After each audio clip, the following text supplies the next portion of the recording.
En este video lo que voy a presentar es esta máquina que es llamada la máquina de Galton y lleva en honor a Galton, que fue un científico inglés, Francis Galton, que vivió entre 1822 y 1911.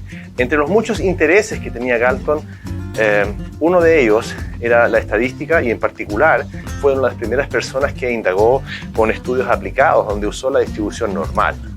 Luego voy a describir entonces este tablero, que es una de las tantas formas de los tableros que existen.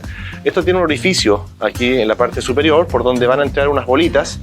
Estas bolitas van a ir directamente hasta este orificio y por acá entonces van a comenzar una trayectoria que va a ser interrumpida por estos clavos que están puestos a través de todo el tablero formando una grilla rectangular, y entonces estos clavos van a interrumpir en la trayectoria de las bolitas hasta que finalmente estas bolitas se van a almacenar en uno de estos casilleros que han sido separados por estas tablitas, estos tableros, de tal manera que la longitud de cada uno de estos espacios es constante.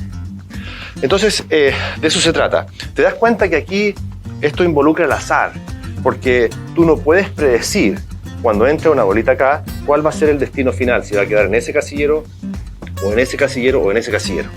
Lo que estás apuntando es a una distancia promedio aquí, y entonces la bolita va a tener una trayectoria que va a estar marcada por la interrupción sucesiva de estos tornillos hasta que finalmente las bolitas se van a almacenar en la parte inferior. Por supuesto que las bolitas bajan por efecto de la gravedad, pero están siendo interrumpidas por estos tornillos que están puestos, si te das cuenta, en una grilla rectangular, es decir, la distancia entre cada uno de ellos es la misma, te das cuenta, están puestas a la misma distancia. Entonces, lo que vamos a hacer ahora es explicar cuál es el concepto que está detrás.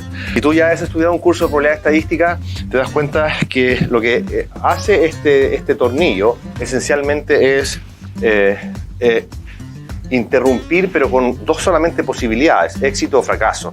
Y como tú tienes un experimento que tiene solamente dos resultados posibles, eso se llama un experimento de Bernoulli, que tiene probabilidad P de éxito y 1 menos P de fracaso. Luego, si es interrumpido una vez, pasa al siguiente hasta que es interrumpido muchas veces.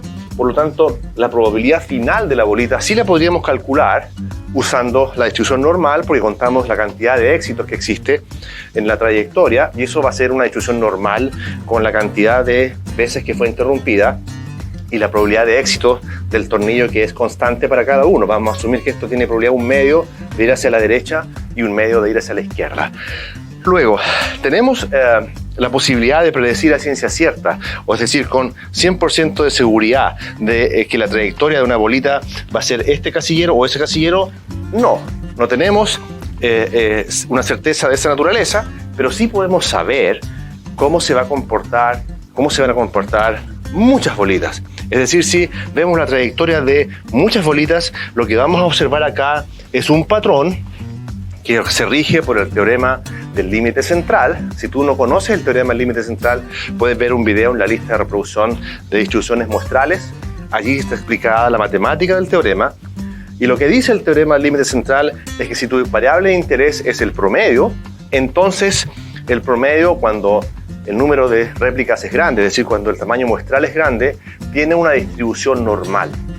Por lo tanto, la trayectoria final, ¿ya?, va a tener una distribución gaussiana que va a estar caracterizada porque en el centro de la distribución hay mucha frecuencia y en los extremos hay muy poca frecuencia. Si te das cuenta, lo que estamos midiendo acá es una densidad.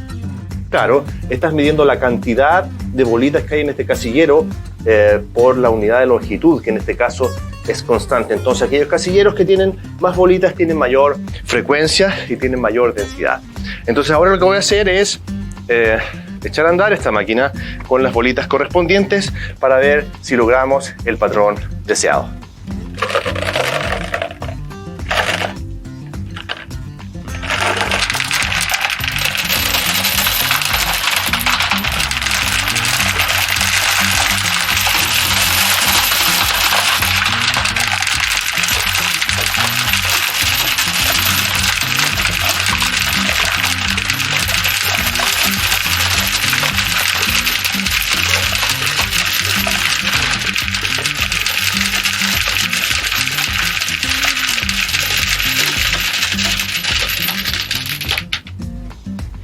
Tú ya ves entonces que hay una especie de distribución normal. ¿Qué deberíamos hacer? Si queremos una distribución más perfecta, aumentar la cantidad de bolitas, porque el teorema dice que cuando n va a infinito, pero esta es una cantidad finita, pero de todas maneras se aprecia el patrón de que hay mucha densidad en el centro y poca densidad en los extremos. Una aplicación directa de esta propiedad, el teorema del límite central, es la siguiente. Si tú quieres estudiar el sueldo promedio de las personas, no importa cuál es el sueldo individual, simplemente puedes caracterizarlo por el teorema del límite central y asumir que esta cantidad tiene una distribución normal y a partir de la población tomar ciertas decisiones.